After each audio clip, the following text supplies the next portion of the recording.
Now, a lot of times Christians can be asked the question, how do you know God exists? That is a fantastic question. Let's talk about that.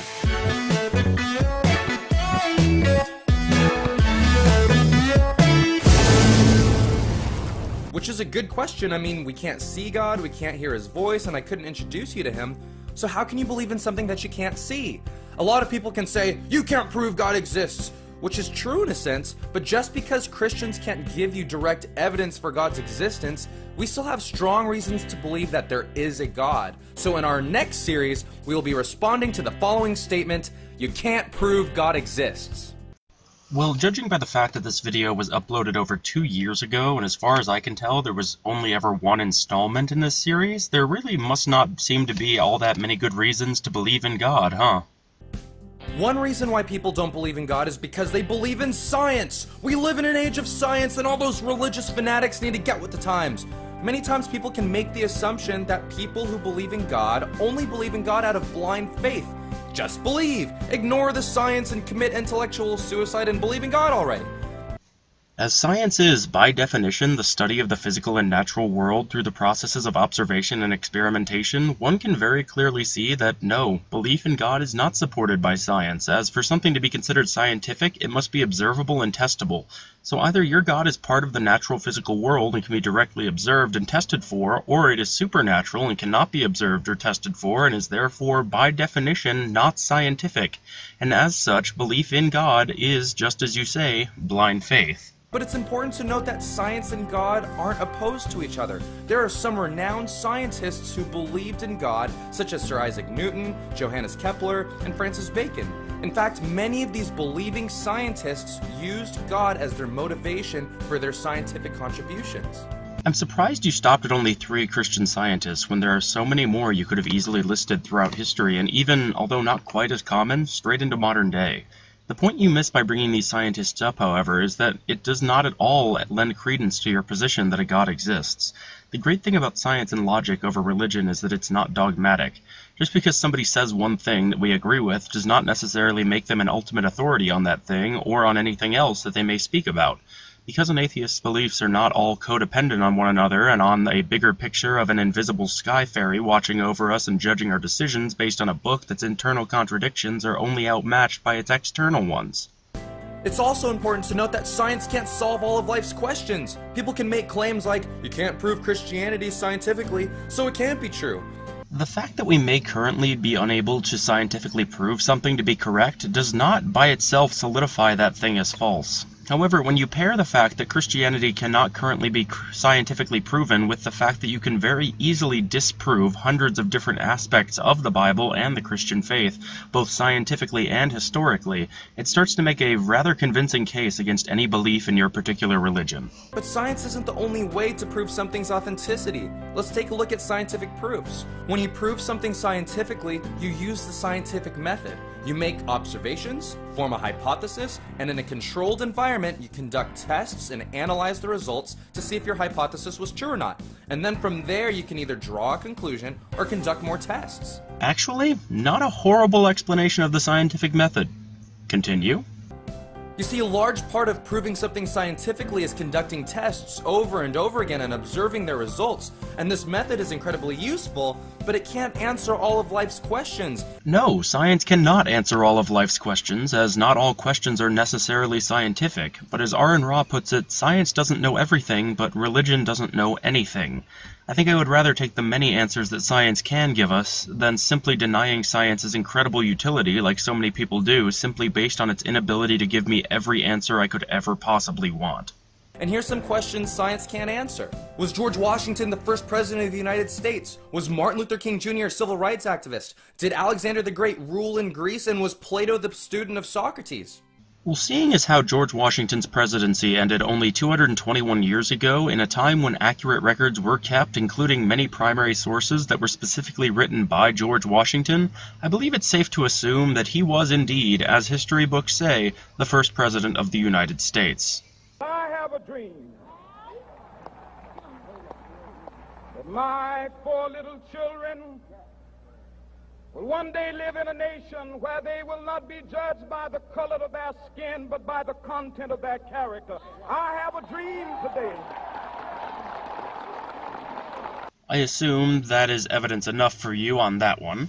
Your other two examples are much more ancient and as such should be viewed with a bit more scrutiny. Despite Alexander the Great reigning from 336 to 323 BC, a few years before we could get a good recording of him like we have of MLK, we do have 5 main independent sources from the time period of his reign, along with dozens of other lost works that detail his life.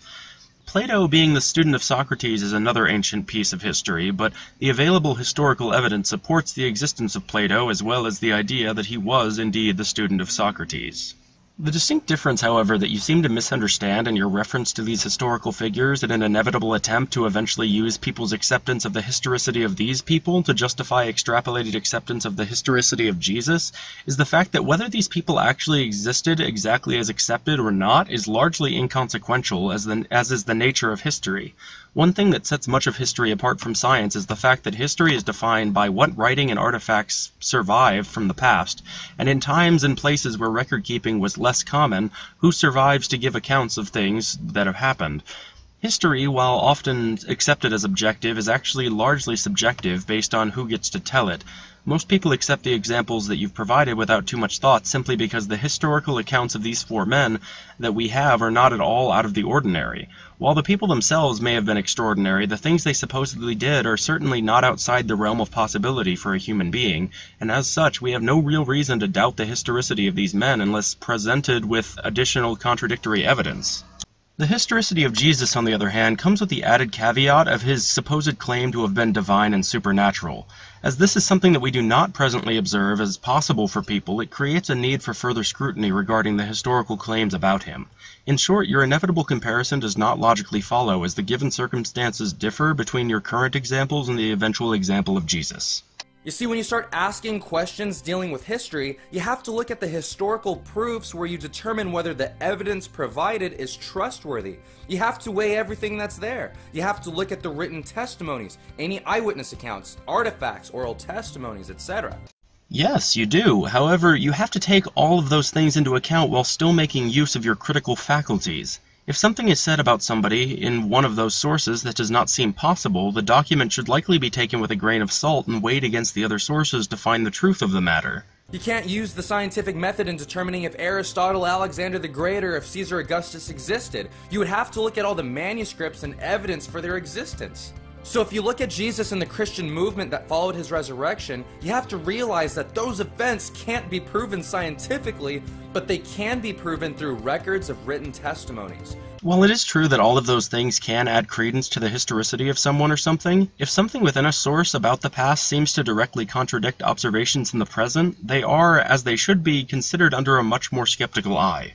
If you look at Jesus and the Christian movement that followed his resurrection, you have to realize that those events can't be proven scientifically, but they can be proven through records of written testimonies. You see, if you look at the person of Jesus of Nazareth, you'd find that he's a unique figure in history with a substantial amount of evidence for his existence. There's thousands of manuscripts written about him. And even if the events contained within your manuscripts were not supernatural, they would still be rather bad historical sources. Despite Jesus having supposedly been crucified around the year 30 AD, Mark, the earliest written of the 4 Gospels, was not written until around the year 70 AD, about 40 years later. And if you can prove the existence of Jesus, then you have to look at who he claimed to be. And he claimed to be God as seen in John 5:18 and John chapter 10, verses 30 to 33. Which is a pretty extravagant claim, which by extension demands some pretty extravagant evidence to be taken seriously. So what reasons do you have to believe in God's existence? Well, Jesus' existence points to God's existence because of his claim to be God, and the argument is broken down like this. The first premise is that Jesus existed. The second premise is that Jesus claimed to be God. The third premise is that Jesus proved he was God, whether it was through his miracles, resurrection, or fulfillment of prophecies. And if these 3 premises are correct, then the conclusion naturally follows, which is that God exists. You've yet to give any substantial proof that Jesus ever did exist. If he did, I suppose that I can accept the idea that based on your Bible he claimed to be God, but just because he claimed to be God and managed to supposedly do some things that would seem to be supernatural does not suddenly prove that he is God. If someone disagrees with the conclusion, then they have to disprove one of the premises just discussed.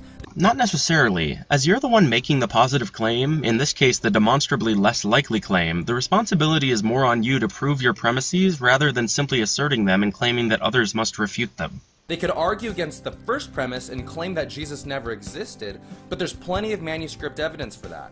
And if they reject those manuscripts, then how can we believe in Socrates, Plato, Aristotle, or Alexander the Great since they were based on fewer manuscripts? For the simple reason that none of those other historical figures claim to be anything other than human or to be able to do anything that any other human couldn't also do. Plenty of people over the course of history have claimed to be gods, and many of them have quite a bit of writing that seems to imply that they did supernatural things, but those claims are all rejected by modern historians as merely myths and legends, as they should be, and as the divinity of any supposed Jesus of Nazareth should also be. If we can't believe in Jesus, then why should we believe anything else in ancient history? If they disagree with the second premise and argue against Jesus' claims to be God, then all you have to do is point to scripture where Jesus claims that he was God, or point to passages that depict Jesus as God. People can make the argument that you can't use the Bible to prove the Bible, but right now all you're doing is establishing the fact that Jesus claimed to be God. And on a side note, the New Testament is supported by over 24,000 manuscripts, so it's not an empty argument when you use the Bible. Just because somebody claims to be divine, even if they really sincerely believe it, does not make it true. If they disagree with the third premise, that Jesus proved to be God, you can give them evidence for the resurrection or the fulfillment of prophecy, which are strong reasons to at least consider Jesus' deity, since rising from the dead and the fulfillment of multiple prophecies made hundreds of years prior are both impossible. Yes, and as those things are both impossible, you should be providing some evidence for them here, and yet you do not. Also, as far as the fulfillment of prophecies go, anyone who isn't blinded by their own unwavering faith in the divinity of Jesus would be able to consider the fact that because the stories about Jesus were written by people who were largely familiar with the texts that contained the ancient prophecies, there was absolutely nothing keeping them from forcing the prophecies to come true in the life of Jesus in their accounts, even if they didn't actually happen at all. And if these three premises are correct, that Jesus existed, that Jesus claimed to be God, and that Jesus proved to be God, then the conclusion must be true, and that's that God exists. So to wrap everything up, did I prove that God does in fact exist? No. No, you did not. No. Oh, I guess we agree then. Cheers. But I gave a reason why you could believe in God, and there are others that we will share as we continue in our series. Again, since this is the only video in this series in the entire 2 years that it's been available, I'm going to go ahead and say that this is as empty a statement as just about everything else said over the course of this video. Anyway, that's all that's worth responding to in this video. If you'd like to watch the last minute of the original video, however, the link will be in the description down below. Thank you all very much for watching. If you enjoyed the video, be sure to let me know in the comments down below and to subscribe for future content, and as always, have a blessed day, fellow heathens.